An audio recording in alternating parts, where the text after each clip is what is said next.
Joseph, bless you. Thank you very much. Good morning. Welcome to Living Word Church. It's wonderful to see all of you, and I really enjoyed the worship today. The presence of God is here. You know, when 2 or 3 people gather together in the name of the Lord, then God is there, and God dwells in the praises of His people. And so that's why it's so good for us to be in that corporate presence of God. Is wonderful. Okay. So those little cards that Lee was talking about, we're going to get to use them right at the end. I'm just going to talk a little bit with you first. So before I get into the message, I want to first share with you a picture, a vision that God has given to me. So I was praying about the faith, finances, and freedom.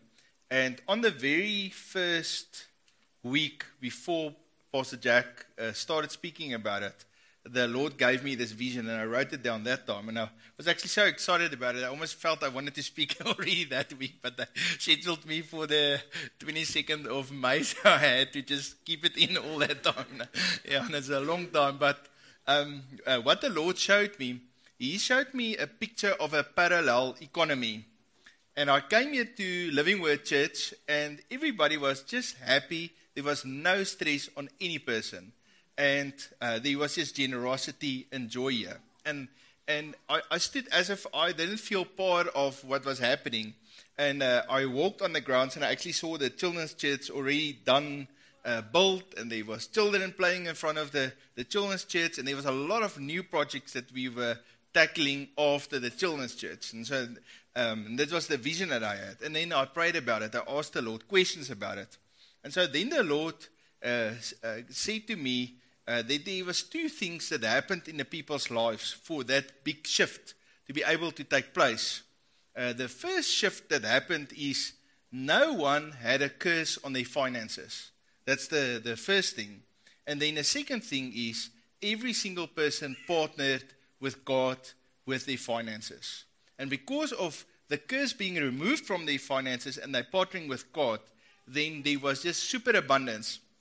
It doesn't matter what happens in the economy, or like Lee said, with the fuel prices or the food price or the interest on your, the interest, none of that had an effect because we were in this economy of God.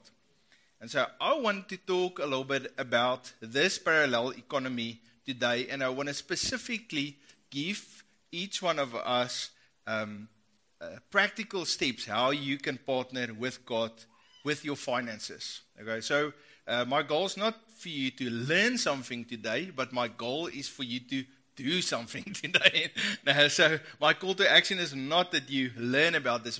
I'm sure most of the principles, most of us know about it, but the fact that you know about something doesn't necessarily mean that you get the benefit out of it. And so I want to make it easy and practical for you to be able to take hold of God's principles that He has in the Word. Now, before I can get on to my subject, which has to do with partnering with God with your finances, I want to first ask this question about the curse on your finances. Right? So a lot of people have a curse on their finances. And you wonder, how can I get this curse off my finances? I don't want my finances to be cursed. I want my finances to flourish and just go well. Right? And the first thing when I think about a curse, I think about generational curses. Maybe I did something, or my parents did, there was sin, or maybe the devil come and he cursed my finances. And I remember that Bible verse that says that Jesus brings life, but the devil brings, he steals and kills and destroys. And so obviously it must be the devil that brings a curse on my finances. And so I thought, let me just go and look in the scriptures. What does God say? What curse my finances? And then, lo and behold, I didn't find the devil anywhere close to the curse on my finances when I started looking at it, So the first thing that I saw, and it's very consistent throughout scripture, the curse of finances, there's 2 curses that are identified, but the one has to do with debt. Okay, now who knows that debt brings a curse on your finances? If you go and read in Deuteronomy chapter 28, there is a wonderful chapter, the first half of it, because you read there all these beautiful blessings that's going to come to you when you do what God tells you to do.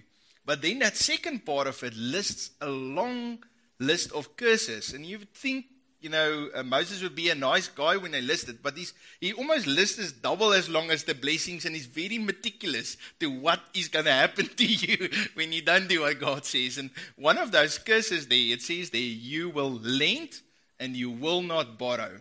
And so therefore, borrowing money is a curse.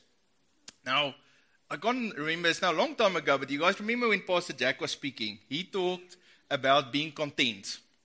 Now, this is pretty much how it plays off usually when you're going to use your credit card.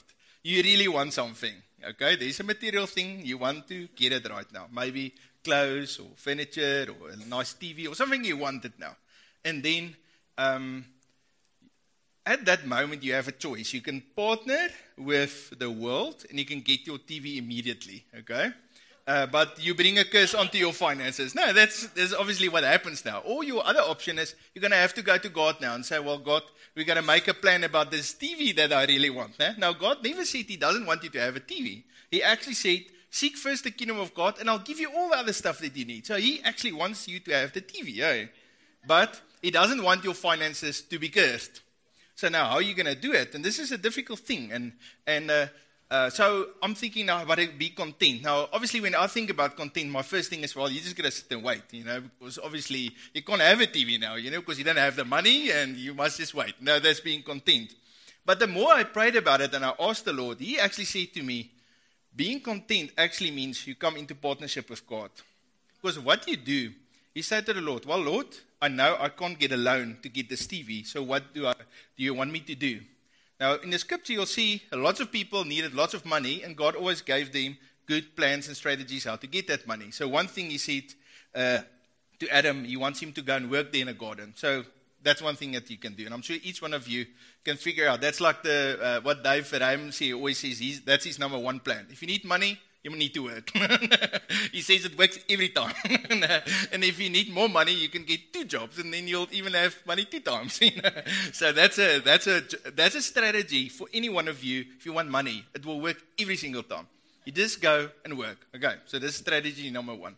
Other thing that you can do is you can sow a seed. Jesus talked about the sower went and he sowed the seed, and then he got a harvest of 30 and 60 and 100% fall back again. And so that's something that you could do. You can sow a seed.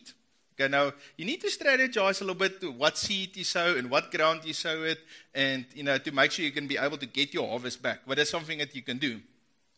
Jesus also said a very godly thing that you can do is you can trade. You can do business. So there's a story, there was a landlord and there was 10 servants and he gave them each 1 mina. And then they went and they traded. The one translation actually says they did business. The other translation says they traded with that money. Okay? So it means they buy something for a lower price and then they go and they sell it for a higher price. And then when the landlord came back and he asked the servants, okay, so how did it go? And then the one guy came and said, I took my 1 mina and I made it 2. The other guy said, no, I took my 1 mina and I made it 5. And the Lord says, oh, good and faithful servant. You did very, very good. Now, so that means God thinks it's very good if you can buy something at a lower price and you can sell it at a higher price. Now, you're going to see now that works, but you have to partner with God in that whole process. I'm just telling you, if you need to get the TV, to use the credit card is not the right option. Go and work, sow a seed, trade, do something different, and the Lord will give you a strategy, and then you can get money, you can get your TV. And in that process, you never had your money cursed. Okay, so that was number 1, how your money can be cursed. Number 2, not paying your tithes and offerings. So in Malachi chapter 3, it says, will a man rob God? So he starts right off. It's quite a hard scripture. Will a man rob God? And then he goes on, he says, this whole nation is cursed. He says, you are cursed, even this whole nation.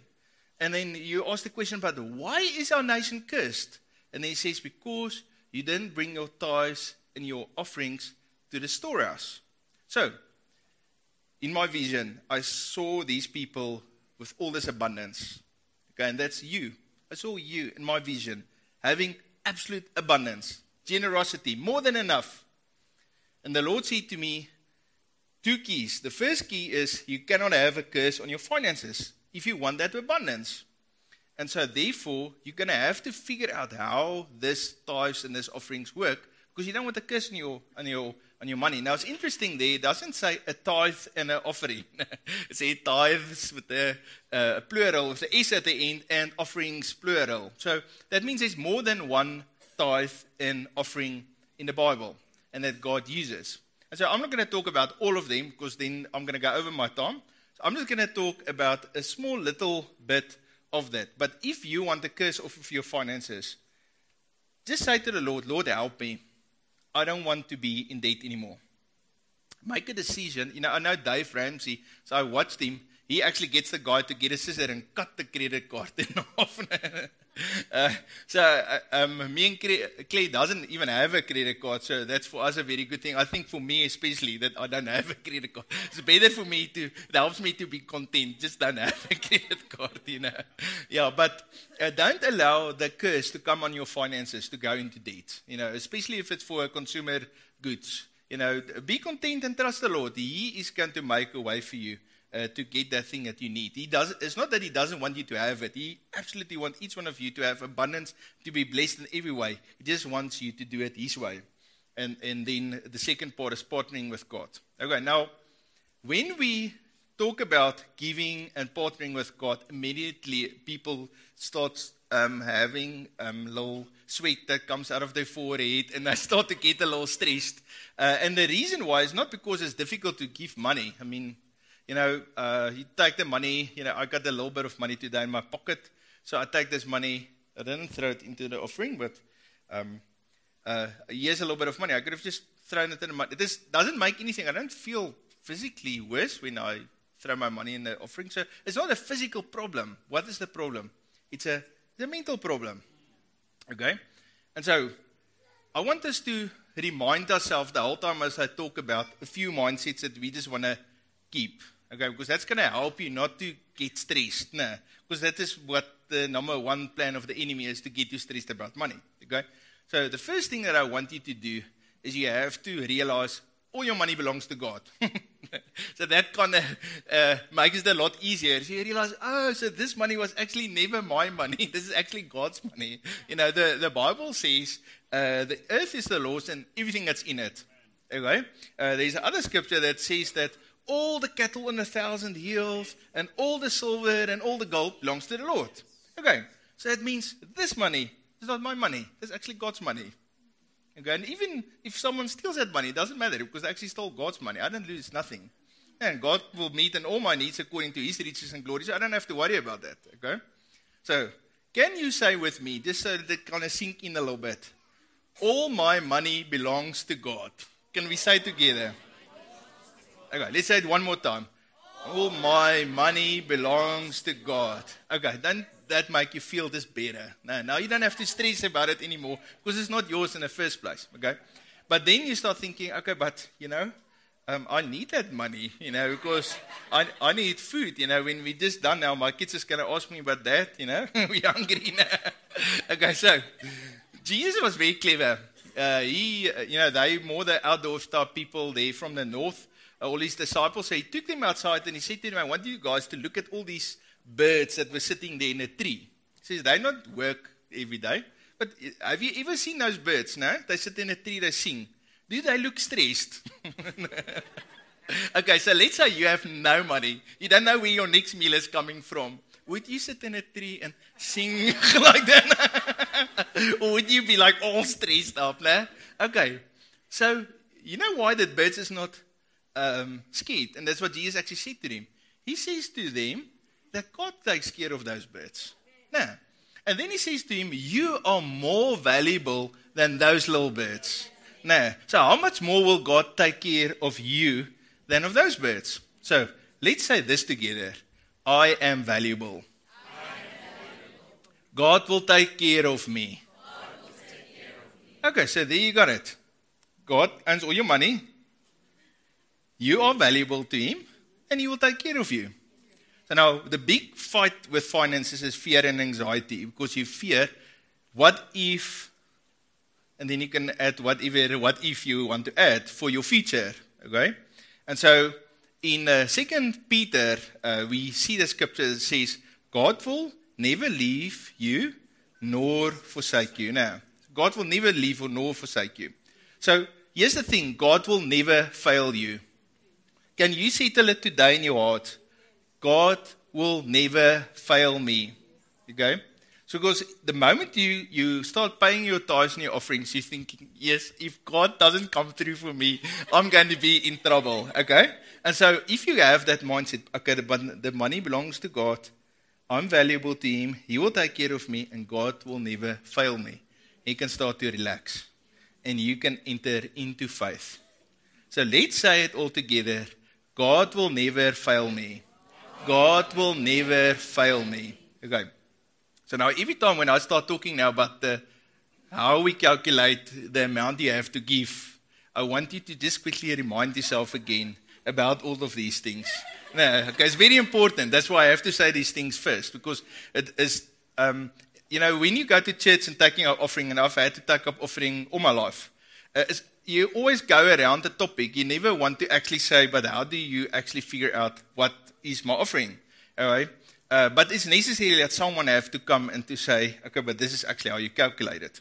Now, if you go in a Bible, it talks about a thanksgiving offering, and it talks about a praise offering. I don't know if you guys ever noticed that, okay? So it's quite a few places it talks about thanksgiving offering, talks about a praise offering, right? When Jonah was in the whale all by himself, okay? He's 3 days now in the whale.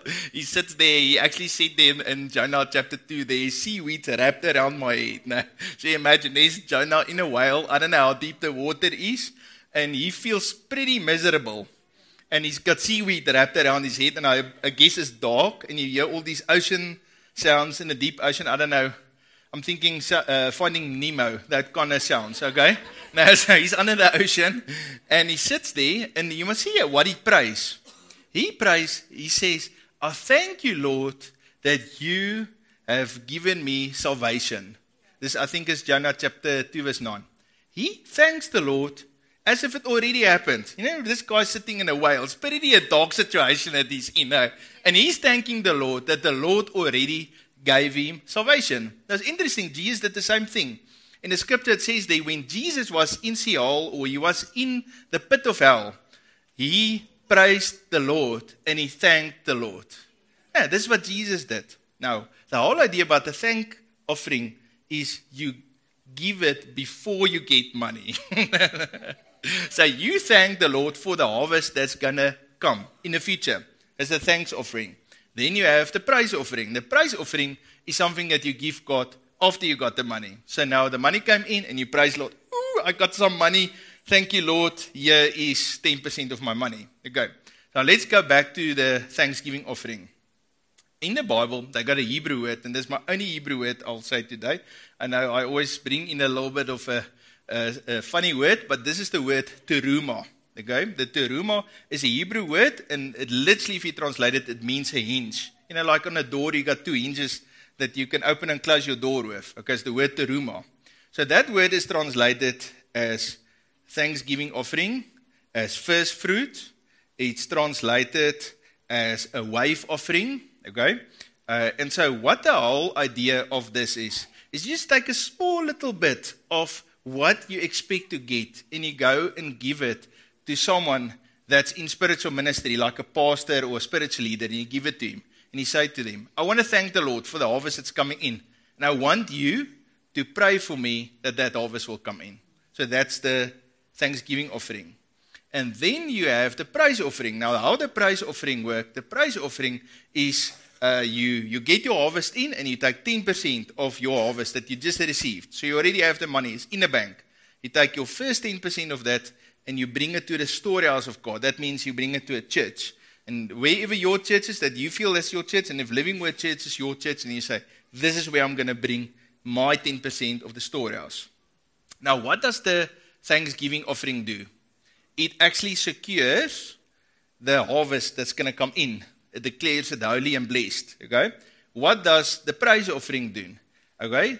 It secures the harvest that already came in, that you're not going to lose it, and it also secures all future harvests. Now, I want to get into a scripture here, and I want to read you a verse here about the thanksgiving offering. Okay, so it's Ezekiel chapter 44, verse 30. So it says there, and the first of all the first fruits of all kinds, and every offering of all kinds, from all your offerings, shall belong to the priests. You shall also give to the priests the first of your dough, that a blessing may rest on your house. Okay.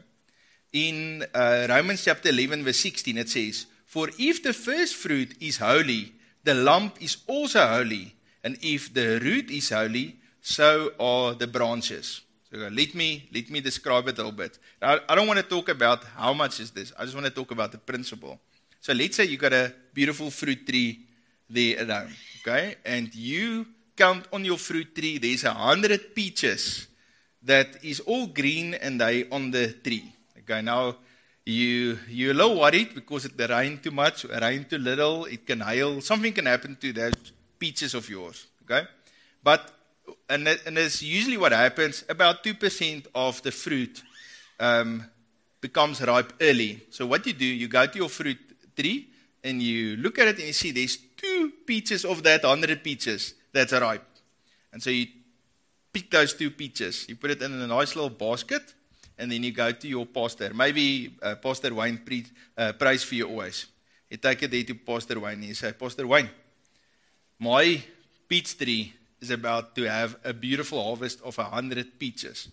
And I want to come and give the Lord today a thank offering for a nice 100 peaches that's going to come this year to me. Okay? Will you please accept this offering, this first fruit offering of mine that I give to you, and pray for me that the Lord will bless the harvest that's about to come in. And so then, Pastor Wayne will take those 2 peaches and he will wave it, because the Bible talks about a wave offering. And he just holds it up to the Lord. Say, Lord, Joseph just brought these 2 peaches and he wants to thank you for a good harvest that's going to come on. And I bless Joseph and I bless his family and I bless that tree so it will have a good harvest. And then Pastor Wayne calls Pastor Winnie together and they have a nice peach cobbler or something that they eat with their peaches, okay? And they enjoy their peaches, okay? And so you didn't eat it, you actually gave it to someone that's a ministry. In the moment it happened, it says there, Romans 11:16, for if the first fruit is holy, the lump is also holy. And if the root is holy, so are the branches. So now you just secured that harvest to come in. So I'll give you another example. So let's say you are a businessman and you got a big contract that's about to come in, right? So, and you've been working on it, and you know, any moment now it's going to come through.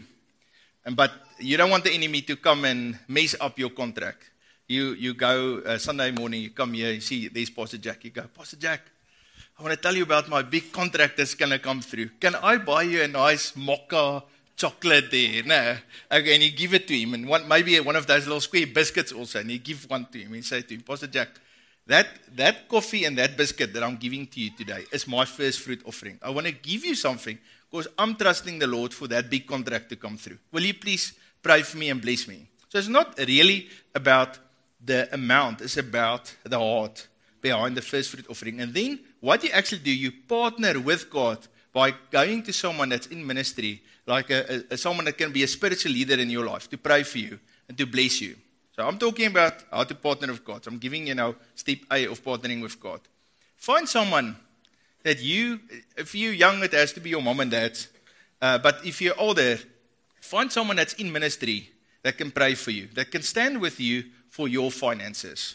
And you'll see in the scripture many, many times, all kinds of kings and business people, even the widow, she called out to Elijah and said, come and pray for me, I'm in trouble. They coming to take my stuff and my sons because we owe a bunch of money. So you need to get someone to come and stand in prayer with you to help you. So that's the first step, and that is called the first fruit offering or the thanksgiving offering. Now the second offering is the praise offering. Now I want to read you this verse here, and all of you know it very well. This is in Malachi chapter 3.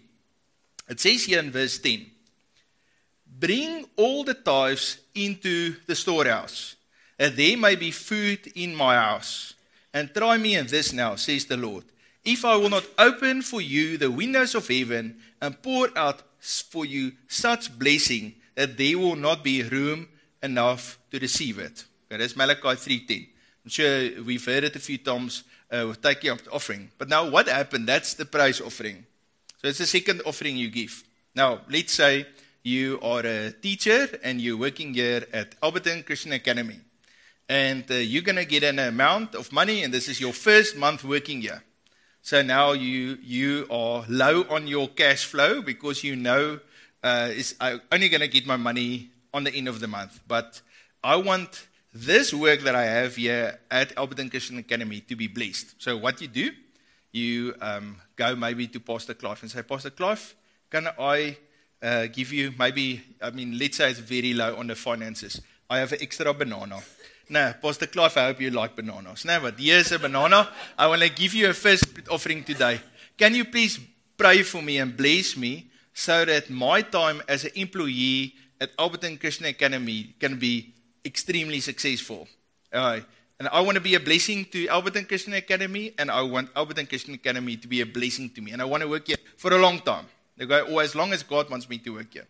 And then he blesses you, and he receives your first fruit offering, and he eats that banana, and he says, thank you very much. It was so nice. Okay? So now what you did, you showed something. You just showed honor to someone, or you give them 100 rand, or whatever the thing is you did, but you just did something to get that blessing on what you're going to do. Now, here comes the first paycheck in. Okay, let's say, I don't know what they paid, but let's say you got 10,000 rand working at Alberton Christian Academy.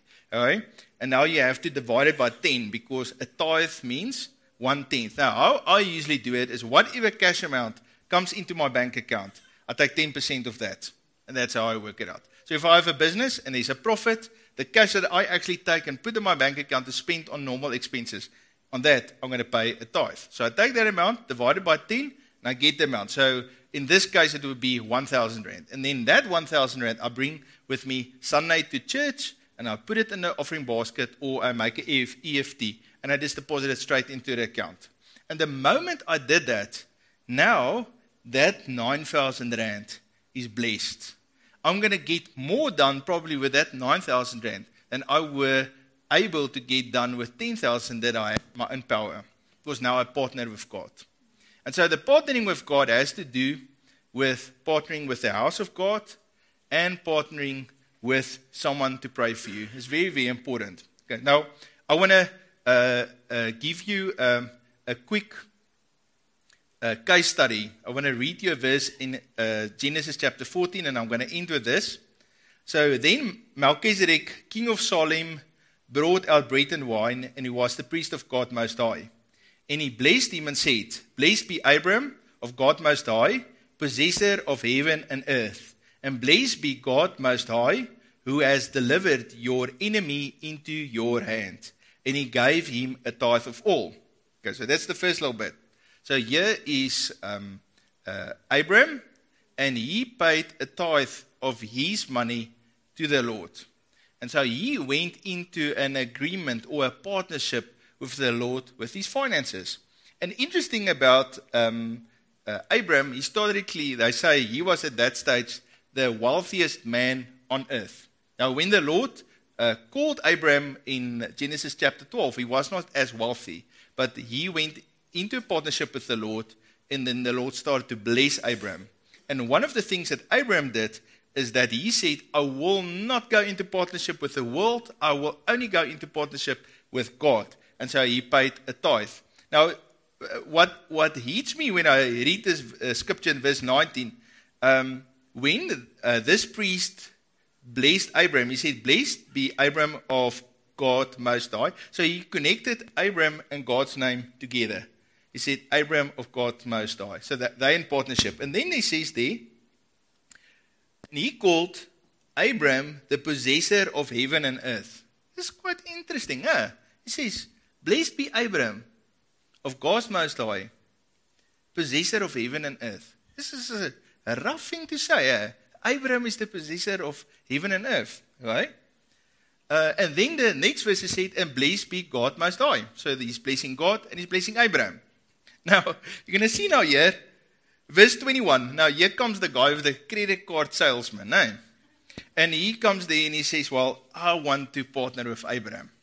And the king of Sodom said to Abram, give me the persons and take the goods for yourself.